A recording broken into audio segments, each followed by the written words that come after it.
পূজা, এ পূজা, চলো পূজা, তোমাকে আমি বাড়ি ফিরিয়ে নিয়ে যেতে এসেছি। এ হারামজাদা, তোকে কতবার বলিস না এখানে আর আসবি না, আর আমার মেয়েকে নিয়ে তোকে আর সংসার করতে হবে না। কিন্তু শ্বশুরমশাই, আমাদের এতদিনের সংসারটা কি এভাবে শেষ হয়ে যাবে? তুই এখান থেকে যাবি না পুলিশ ডাকবো? পূজা, তুমি কিছু বলবে না? ও আর কি বলবে, যা বলার তো আমি বলে দিয়েছি। চল পূজা, তুই ভেতরে চল। পূজা, ধনকে দেখলু তুই ননিস না মনকে। শালা পরে জন্ম যদি মানুষ হই, গরিব হয়ে জন্মাবো না। এই পূজা, শুনলাম জামাই নাকি লটারিতে 3 লাখ টাকা পেয়েছে। তাই তো শুনলাম। চল তোকে জামাইয়ের কাছে দিয়ে আসি, মন দিয়ে সংসার করবি। হ্যাঁ, ও জামাই, জামাই,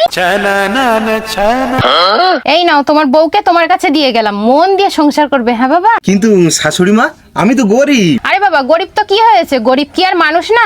আর তুমি তো আগের মতো আর গরিব নেই, তুমি তো বড় লোক হয়ে গেছো। কি করে বড় লোক হলাম শাশুড়ি মা?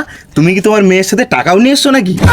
কেন বাবা, আমি তো শুনলাম তোমার লটারিতে 3 লাখ টাকা বেঁধেছে। 3 লাখ টাকা? এই গাঁটে 3 টাকা আছে, এই বিড়ি কিনতে যাচ্ছি। এই মেয়ে, তোকে আর সংসার করতে হবে না, চল বাড়ি চল।